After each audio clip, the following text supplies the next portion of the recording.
मशरिक़ वस्ता की कशीदा सूरत हाल ने पाकिस्तान की स्टॉक मार्केट पर बहुत ज़्यादा असर डाला है, इसको बहुत ज़्यादा मुतासर किया है। एक माह पहले जो मार्केट हम एक्सपेक्ट कर रहे थे कि बहुत जल्द 2 लाख का इंडेक्स क्रॉस कर जाएगी, वो एक बार फिर 4-5 बल्कि 6 महीने पुरानी वाली सतह पर आ गई है। और रमज़ान मुबारक में हमने देखा कि जब भी पीर का रोज़ आता था तो एक बड़ा डाउनफॉल मार्केट में आता था, एक बड़ा अमाउंट मार्केट से निकल जाता था। हमने 16,000 पॉइंट्स की 13,000 पॉइंट्स की भी कमी एक एक दिन में होती देखी और इस दौरान 1-1.5 घंटे के लिए कारोबार को रोका भी गया।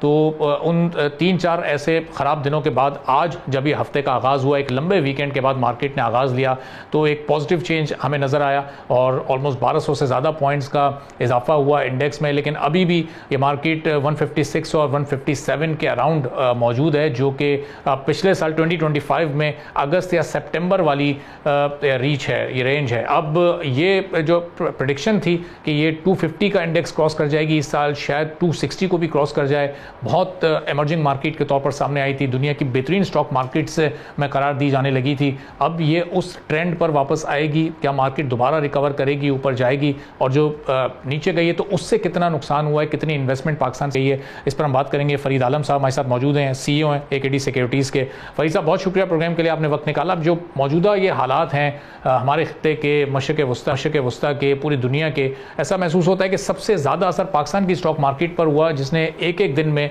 15-15, 16-16 हज़ार की गिरावट भी देखी है। गो के उसके बाद थोड़ी सी रिकवरी भी हुई, लेकिन अच्छा खासा नीचे जा चुकी है मार्केट 190 से और अब 150 में आ चुकी है। क्या वजूहत हैं इसकी? बिस्मिल्लाहिर्रहमानिर्रहीम जी, बहुत शुक्रिया। देखें, हमारी मार्केट तो ईरान का ये जो क्राइसिस जब शुरू हुआ वॉर का, उससे पहले ही शुरू हो गई थी गिरना। और हम जब इफ़ आई रिकॉल, तो एक तो हमारे यहाँ जब थोड़ा बलोचिस्तान में अनरेस्ट हुआ था और जो फाइनेंशियल क्लोज था OGDCL का और PPL का, वो जो बैरिक गोल्ड की फाइनेंशियल क्लोज पे जो थोड़ा डिले आया था, उसकी वजह से स्टार्ट हुआ था काम।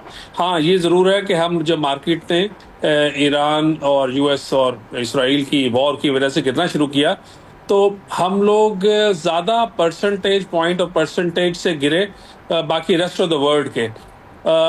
और जिस तरह ये वॉर एस्केलेट हुई और आगे बढ़ती गई, सो बाकी मार्केट दुनिया की, उन्होंने एक ज़ाहिर है equity is a risky business, और जब भी ग्लोबल रिस्क ऑफ होता है तो इक्विटी से सबसे पहले पैसा निकलता है। लेकिन हमारी जो मार्केट है वो ज़्यादा उसने नर्वसनेस शो की, और हमारे, आपने सही फरमाया कि 190 टच करके 150 के करीब भी आई। हाँ, ये ज़रूर है कि एक मैं आपकी बात करूँगा कि 1-2 दफ़ा तो हॉल्ट हुआ नीचे, 2-3 दफ़ा हुआ नीचे की वजह से, एक दफ़ा अपर हॉल्ट भी हुआ। और आज हम कल की डेवलपमेंट पे एक्सपेक्ट कर रहे थे कि आज मार्केट गैप अप ओपनिंग देगी, जो उसने दी 4,500 पॉइंट और देर अबाउट, लेकिन वहाँ सस्टेन नहीं कर सकी।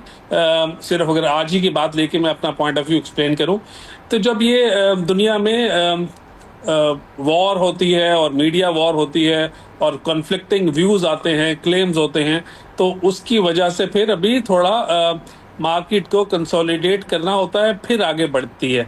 सो अगर आज नहीं तो इंशाल्लाह कल नहीं तो परसों इंशाल्लाह, जैसे ही ये वॉर थोड़ा सा सबसाइड करेगी तो एक्टिविटी दोबारा इक्विटी साइड पे शुरू हो जाएगी। जो आपने बात की, मार्केट जब 190 थी और हमारा AKD सिक्योरिटीज़ की जो है 2026 का जो हमारी फोरकास्ट है, वो ज़ाहिर है काफ़ी ज़्यादा है इससे। लेकिन अभी जब वॉर लाइक सिचुएशन होती है तो फिर, और शॉर्टर टर्म में फिर मार्केट जो है वो सेंटिमेंट्स पे चलती है, वैल्यूएशंस पे, फंडामेंटल्स पे और लॉजिक्स पे नहीं चलती। तो अभी आजकल ज़ाहिर है उसी सेकंड जो मैं बात कर रहा हूँ उस पर फॉल कर रही है। हाँ, जो बैकग्राउंड हमारी जो पॉजिटिव न्यूज़ फ्लो है, जिसका मार्केट ने पिछले 1.5-2 महीने से जिसका इम्पैक्ट नहीं लिया, उसमें आप ये देखें, नाजरीन को बताता चलूँ कि पाकिस्तान ने फर्स्ट एवर जो हाफ ईयर में फिजिकल सरप्लस शो किया था 550 बिलियन रुपए का, और जो तकरीबन 0.4% बनता है GDP का, वो जी उसी को कंपेयर कर लूं अगर मैं, लास्ट टाइम इसका डेफिसिट था तकरीबन 1.5 ट्रिलियन का, सेम पीरियड लास्ट ईयर। सो पाकिस्तान की इकोनॉमी ने वहाँ रिजिलियंस और अपनी शो किया कि मैं अब जाग गई हूँ और I am performing well. Current account का सरप्लस भी हमारा फरवरी में 425 बिलियन का आया था, और करंट अकाउंट डेफिसिट था जो हमारा वो 700 मिलियन का रहा था पिछले 8 महीने में। सो फंडामेंटल्स तो तगड़े हैं, रहेंगे इंशाल्लाह।